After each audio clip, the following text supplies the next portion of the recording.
Information you need to know. Netflix buffering, YouTube spinning, devices not connecting, Zoom calls dropping.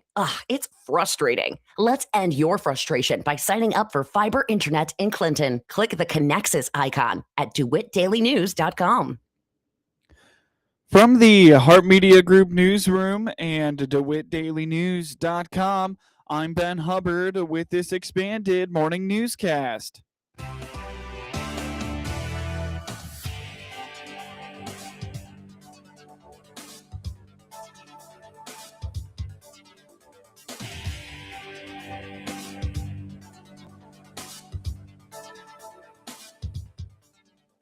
Good morning and thanks for being with us. I'm your host today, Ben Hubbard. The news is brought to you by Baum Chevy Buick in Clinton, your Silverado headquarters, as well as Connexus, offering fiber internet in Clinton. Click their icon on DeWittDailyNews.com to find out more. In 2025, steps were taken to make DeWitt County Animal Control's operations more efficient, and those efforts are not stopping in 2026. At Thursday night's DeWitt County Public Safety Committee meeting, Animal Control Administrator Grace Moore approached the committee to discuss the possibility of moving on from their current record-keeping system, Animal Shelter Manager, in favor of a cheaper and more efficient program called Shelter Love. So essentially, we are wanting to switch. Right now, we use a software called Animal Shelter Manager. It took me a long time to learn how to use it when I first started about a year ago. And it's I don't want to say a lot harder to navigate, but it is not as user-friendly as some of these other programs that I've been kind of looking into.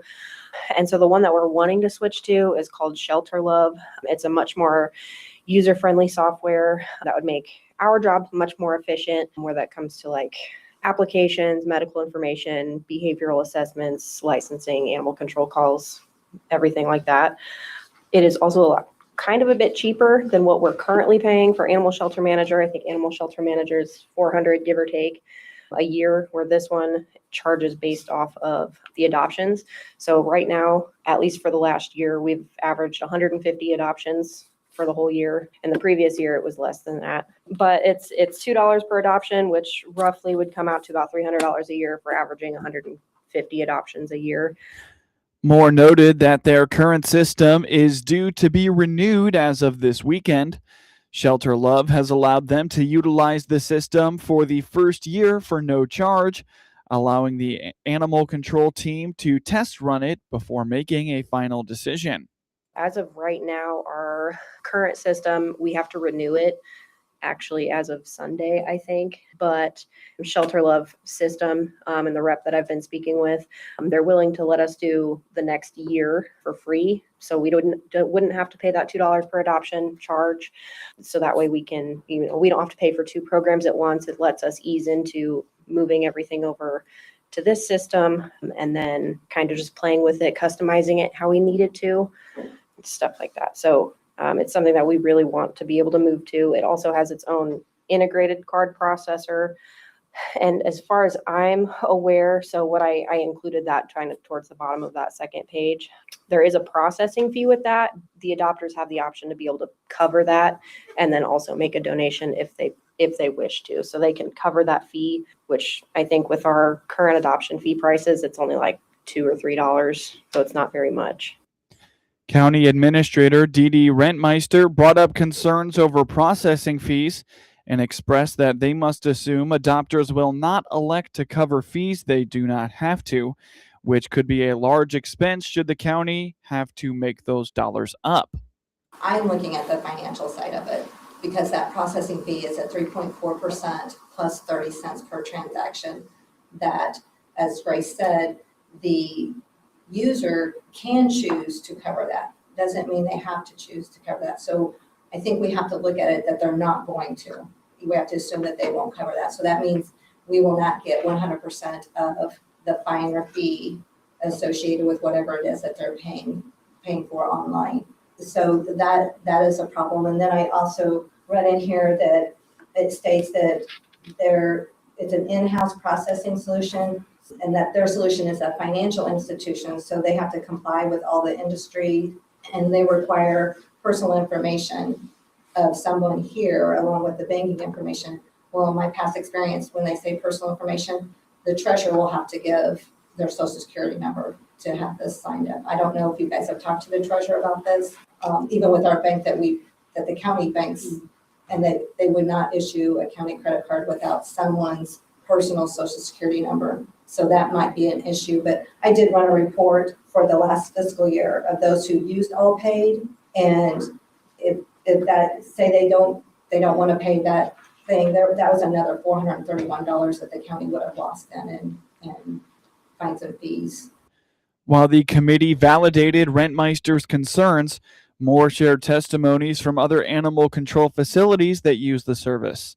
Chair Megan Myers expressed her support and trust in Moore, and the committee agreed to pursue the year-long trial run. From what I've also heard from the other places that use this is that 80% of the people that are, adopting or paying for whatever through it, they will pay it and then some. So I don't think there'll be as much of an issue as Yeah, but you have maybe, to, but budget it's purposes, which is where yes, my brain goes, no, of we have course. to assume that that's not going to Well, happen. you have to think in Yes. terms of worst case. I do, yeah. Yeah. I would be in favor. I think Grace has done such a good job out there. I mean, you've increased the amount of fines and fees we're collecting by a very large amount. I know you've worked to reduce the food costs. And so I feel that she's looking at this as a way to become more efficient and do a better job out there. And I don't have any issue with her just trialing the software part and not doing any fees or transactions at this point in time until we get that worked through. Moore also suggested increasing adoption fees as a whole and noted that they had not fully utilized the potential increase during the animal control cost study conducted last year. Coming up shortly on this expanded newscast, Central Illinois CEO program prepares for murder mystery dinner business. Farmer City leadership is celebrating a very positive year in 2025 and feels it is laying the foundation for a good year in 2026. City Administrator Taylor Baxter indicates 2025 was also his first year and admits that while several things were already in motion upon his hiring in December of 2023, he felt the momentum continued into last year. A lot of good things happened. Really excited. I feel very welcomed by the community, the staff, city council and mayor. They certainly took a chance on me bringing me over, and I'm very appreciative of that. And hopefully I've made them proud year one. So a lot of good things that I'm thinking about right off the top is, certainly those developments and keeping things going that were already here. So, you think about the different projects that Sue had going in the staff, I-74, keeping that going. Plumbing 150, that's a huge street project that we're working on, and that's certainly one of the highlights is getting that grant from the state of Illinois for about $750,000. That's a huge highlight for us this year. I'm thinking about some improvements to, Washington Street. As I mentioned before on here, we got the water main getting replaced, the sewer lining, the pool. That was a huge one this year too, is getting that up and going and keeping that going for the entire year, which we haven't been able to do in recent past. So yeah, really good things. We really just tried to keep things going that we've already done, but then also try to improve upon things and how do we make Farmer City better. I think we've done some of those things too. Looking to 2026, Farmer City will see several projects that began in 2025 come to a conclusion. Additionally, Baxter anticipates the city taking up a lot of branding and marketing of itself in the year ahead. Yeah, I'm excited this year. Last year I was hired right in January, so it was trying to get everything figured out. Okay, what are we doing? Where do we need to go? And it was literally drinking out of a fire hose. This year I have a much better handle on where we're at and where we need to go. So we are going to be starting our budget talks here coming up with mayor and council and then department heads. So that's exciting.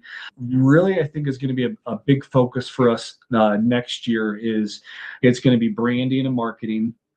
It's evident from our marketing plan that we're working through, but then also just our downtown and how to improve that. So I've talked with the mayor a little bit, and we've thought about how to do this, and I think we're going to go out to bid for a downtown streetscape design proposal. We're going to need some help with this and how to really make it pop and make it good. There's companies that are essentially located that will be able to help us with that. So I'm always preaching control what we can control. And that's one of those things is, we can plan, we can budget. We can't control what everybody else thinks of us, if they want to invest in Farmer City or not, or they want to live here. But we can certainly make it the best place to be. We do that by design, aesthetically pleasing, welcoming as far as building permits, because now we are in charge of the zoning. So we want to make it as easy as possible for them. So a lot of different things that we're going to try to do in 2026. Branding as far as our image, our how we get the word out about Farmer City, because you have different marketing tactics for residential versus business versus tourism versus recreational. I mean, there's just so many different avenues of the spider web that you can hit on of why Farmer City is a great place to be. It's going to be a daunting task, but we're excited for it. Baxter anticipates the ongoing development of the grocery co-op in Farmer City to open in 2026 and looks forward to all the economic development news that could take place in the year ahead as well. Find Farmer City on Facebook to keep up with the latest and what is happening in the community. You're listening to the WHOW Morning Show. Let's take a quick break with a word from our sponsors. Experience the power of better connection with Connexus Fiber Internet. Connexus delivers ultra-fast, reliable speeds to keep you connected at the speed of life. Whether you're working from home, streaming your favorite shows, or gaming with your friends, Connexus has you covered. Say goodbye to buffering and dropped calls and say hello to fiber fast internet. Ready to upgrade your connection? Sign up today by clicking the Connexus icon at DeWittDailyNews.com. Nothing connects us like Connexus. Happy New Year from all of us here at Baum Chevrolet Buick in Clinton and Farmer City. This is Scott Baum. Most of our customers trade for a different SUV or truck because their needs change each year. That's good because we have transportation options for you. Plus, we need your trade. Our selection of top quality, pre-owned trades come from you. Come see our ever-changing Chevrolet and Buick inventory today. Chevrolet, together, let's drive. BaumChevyBuick.com, right from the start. News time is 21 minutes after the top of the hour. You're listening to the WHOW Morning Show. A high school entrepreneurship program is gearing up for one of its milestone events later this month. On the WHOW Morning Show Thursday, Central Illinois CEO students Israel Ramirez and Paisley Schick told the Heart Media Group they have sold out its Mystery Theater dinner tickets for its event on January 31st, but they have roughly 75 still available for the February 7th event. So our class is called The Roaring Murder. It's 3-course meal murder mystery themed night. It is going to be January 31st and February 7th. So we are selling tickets on the Eventbrite app, but you can also find it on our Facebook as well as Instagram. It's also featured on the Central Illinois CEO website, so you can really find it anywhere. Tickets are $85 per piece right now, and we are actually sold out for our January 31st date, Great, but we nice. still have some tickets left for February 7th. So Facilitator Melanie Brown explains that the murder mystery dinner is part of the program's class business and says it has been fun to watch the students put this together because a small competition is brewing between last year's class and her group this year. The work that goes into this event, folks are going to come out and enjoy the event, but they haven't seen the number of phone calls or emails that the students have sent out to ask for sponsorship or will you buy a ticket, the number of meetings that they've gone to explain the different sponsorship levels. And then once securing sponsorship or getting told no, they pick up their boots and they go on to the next one. But once they've secured that sponsorship, it's the communication of, okay, who is coming to represent your company? What do you want to be represented, with your company's logo or name or anything like that? Those fine details, casting, our actors, they had to run a casting call. Okay, We purchased a script. They had to research and purchase a script from a professional organization and then find a director, find their cast. They have practice 2 nights a week with the cast. They're determining, all of the sound systems that we need to use for the wireless mics and the costumes. And I mean, just every single detail of the event they are doing. And I'm just here to encourage them and poke holes and ask questions. But it's phenomenal. I mean, and then to level it up, this group decided that they thought they were going to sell themselves short if they just did it one night, because the maximum capacity at Richland's Schilling Center is 200. With an interactive dinner, you don't want it to be maximum capacity. So we're trying to seat about 175 people per night. And they just thought we can do more than 175. So they opened it up to 2 nights. So it's January 31st, which they've sold out. And then it's February 7th. And they have about 50 tickets left to sell out for there. It's incredible.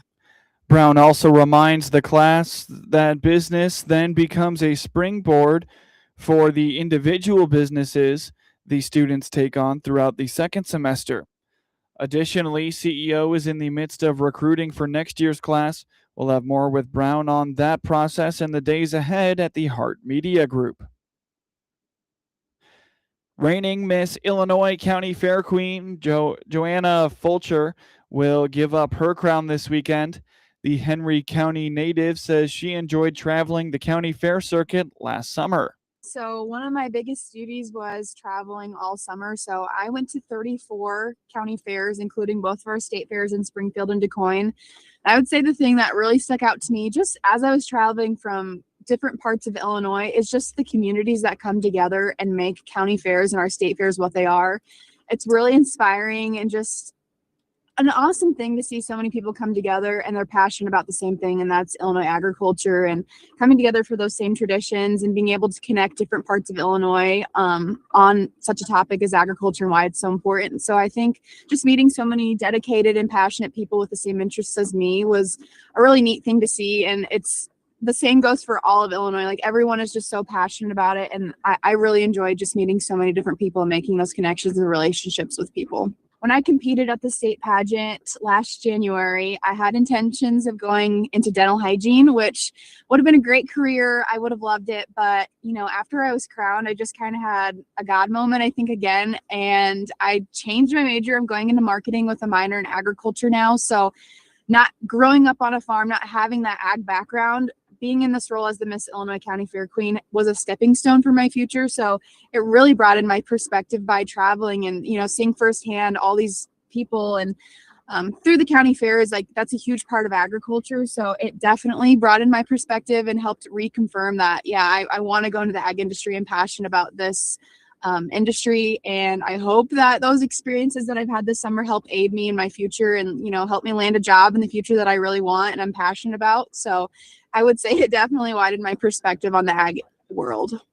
The new Miss Illinois County Fair Queen will be crowned Sunday night in Springfield. While respiratory illness season storms on, one virus continues to be the unfortunate leader of them all. Influenza, or the flu, is dominating the other viruses like COVID-19, RSV, neurovirus, and others, according to medical experts around the state.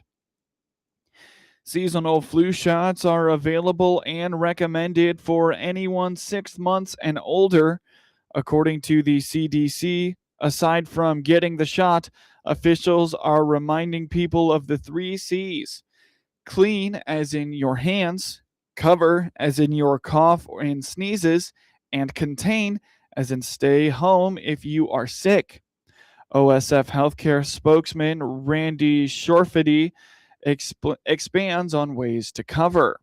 One of those things you can do is what's called the Dracula defenses, where you just move your hand or your whether it's your right or left arm, just move that over, and right where the area of your arm bends at the elbow, just put that over your mouth to cover your sneeze. Or if you want to use your hands, that's fine.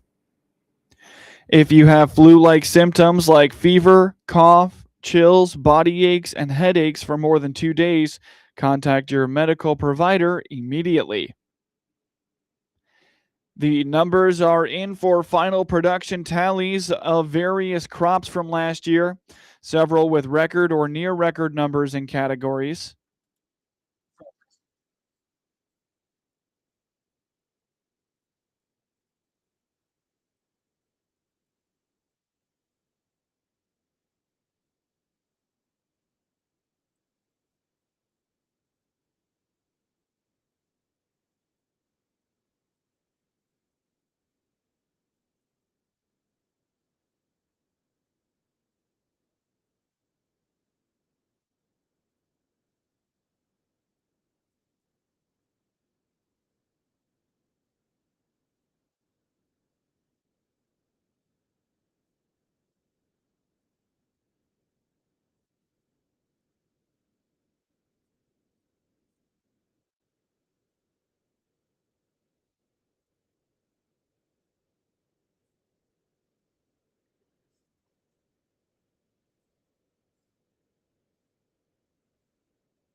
Now for your local obituaries.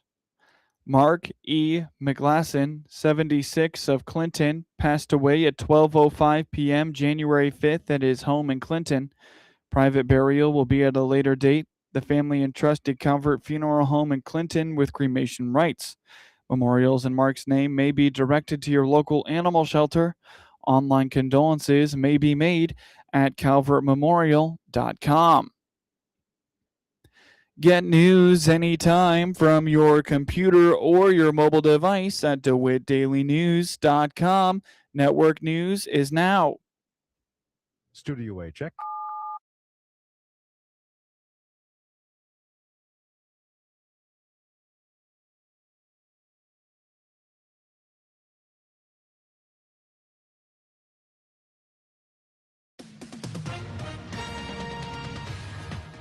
SRN News, I'm Greg Clugston in Washington. It was another night of demonstrations in Minneapolis, but authorities say they were more subdued after the governor and mayor implored protesters to remain peaceful. Meanwhile, Homeland Security Secretary Kristi Noem defends the actions of all ICE agents, some of whom have used aggressive tactics. A South Korean court has sentenced former President Yoon to 5 years in prison on some charges related to his imposing of martial law in 2024. Negotiations are taking place aimed at ending the nurses' strike in New York City, which began on Monday. Hospitals have hired thousands of temporary nurses. From the Hart Media Group Sports Desk, IL Sports Wire, and DeWittDailyNews.com, I'm Ben Hubbard with this local sports report. In a game heard on WEZC and online at DeWittDailyNews.com, Monticello held Rantoul to just one third-quarter field goal and pulled out a 48-38 win in its Illini Prairie Conference opener Thursday night in Rantoul. The Sages held a 21-19 advantage at the half and opened up a 29-21 lead halfway through the third quarter, leading by as many as 12 points in the second half. Matthias Rudolph scored 13 of his game-high 21 points in the second half, and Jake Motzgood added 11 points, playing excellent defense and finishing with 5 rebounds.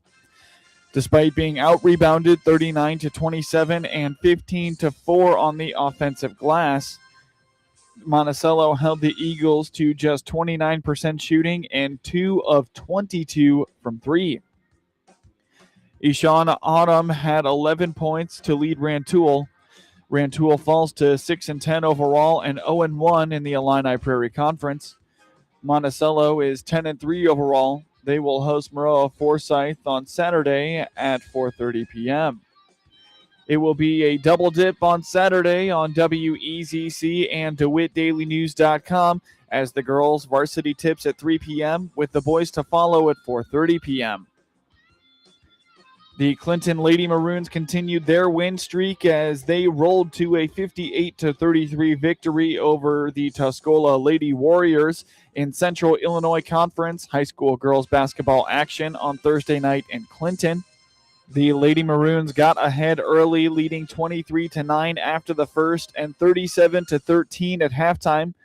Clinton padded their lead to 53-20 in the third quarter, before coach Josh Williams cleared the bench in the fourth. Clara Dempsey and Carly Anderson led all scorers with 17 points apiece for Clinton. Lila Kluver added 13 points. 5 players combined for 7 Maroons buckets from beyond the arc. Tuscola was led by Reese Davis with 11 points. Ava Kleiss added 9. The victory is the Lady Maroons' 13th in a row. They improved to 17-4 and 3-0 in the CIC, while Tuscola falls to 5-14 and 2-1 in conference play. The Lady Maroons will travel down U.S. Highway 51 on Wednesday to take on the Maroa Forsyth Lady Trojans. Tip-off is at 7 p.m. Kachi Nize's 17 points helped Little Rock defeat Eastern Illinois 74-63 on Thursday night. Nize also contributed 5 rebounds for the Trojans, who improved to 8-10 and 5-2 in the Ohio Valley Conference. Jonathan Lawson scored 15 points and added 6 rebounds. Cameron Wallace had 14 points and shot 7 of 11 from the field. Zion Fruster finished with 14 points and 2 steals for the Panthers, who fall to 7-11 and 4-4 in the OVC. Eastern Illinois also got 11 points from Cooper Jacoby. Mikhail Backlund and Yegor Sharangovich each had a goal and an assist as the Calgary Flames beat the Chicago Blackhawks 3-1 on Thursday night. Devin Cooley made 22 saves, and Matt Coronado added an empty net goal for the Flames, who won for only the second time in 7 games. They completed a 2-3 trip, improving to 8-16-2 on the road this season. Nick Foligno scored early, and Spencer Knight stopped 20 shots for the Blackhawks, outscored 7-2 while dropping the first 2 games of a 4-game homestand. They have lost 3 of 4 following a 4-game win streak. Chicago star Connor Bedard was held without a point and finished -2 after missing Monday's 4-1 loss to Edmonton with an illness. Blackhawks forward Teuvo Teravainen sat out with an upper body injury that prevented him from playing the final 2 periods against the Oilers. Foligno, the Blackhawks captain, opened the scoring with his second goal of the season 2 minutes and 38 seconds into the first period. Sharangovich tied it 36 seconds later on a power play assisted by Backlund and Connor Zary. With the Flames killing a penalty, Backlund scored unassisted at 6 minutes and 5 seconds to give them a 2-1 lead. Backlund also had a goal and an assist Tuesday in a 5-3 loss at Columbus. Following a scoreless second period, Sharangovich assisted on Coronado's empty netter with 1 minute and 1 second remaining to seal it. It was Coronado's 13th goal of the season. The Flames begin a 5-game homestand Saturday against the New York Islanders. The Blackhawks host the Boston Bruins on Saturday night. The Chicago Bears are set to host the Los Angeles Rams in a divisional game on Sunday. Chicago, who is 12-6, went from worst to first in the NFC North and posted a winning record for the first time since the 2018 team won the division. Quarterback Caleb Williams took big steps in his second year for the Bears, who advanced in the playoffs for the first time since the 2010 season by rallying for a 31-27 wildcard victory over rival Green Bay. They trailed by as much as 18 on the way to their 7th fourth-quarter comeback win, outscoring the Packers 25-6 in the final period. The Rams, who are 13-5, who won the Super Bowl 4 years ago, established themselves as championship contenders during an 11-3 start. But they needed Stafford to lead one of his vintage comebacks to beat Carolina last week. The All-Pro threw a perfectly placed 19-yard touchdown pass to Colby Parkinson with 38 seconds left, lifting the Rams to a 34-31 win. Now the two teams with high-powered offenses and a flair for the dramatic are set to go at it. The winner will play Seattle or San Francisco next week for a spot in the Super Bowl. The Rams are hoping right guard Kevin Dotson returns from a 3-game absence with a sprained ankle to complete their optimal offensive line. Chicago was the only team with 2 750-yard rushers, with veteran DeAndre Swift running for 1,087 yards and rookie Kyle Monangai going for 783, but the Bears have struggled to run the ball the past 2 games. Chicago fell into an early hole against Green Bay and finished with 93 yards rushing after being held to a season-low 65 in a loss to Detroit. Los Angeles football fans know about Williams' elusiveness from his 2 years at USC, and the Rams' defensive front knows just how hard it will be to corral the star quarterback.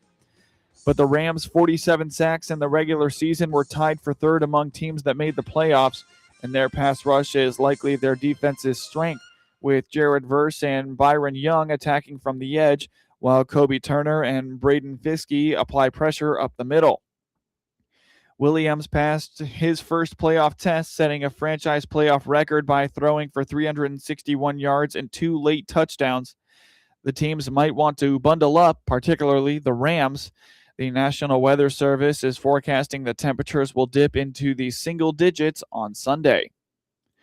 Get highlights of your local high school program anytime by finding IL SportsWire on your preferred social media platform, and get local sports anytime at DeWittDailyNews.com.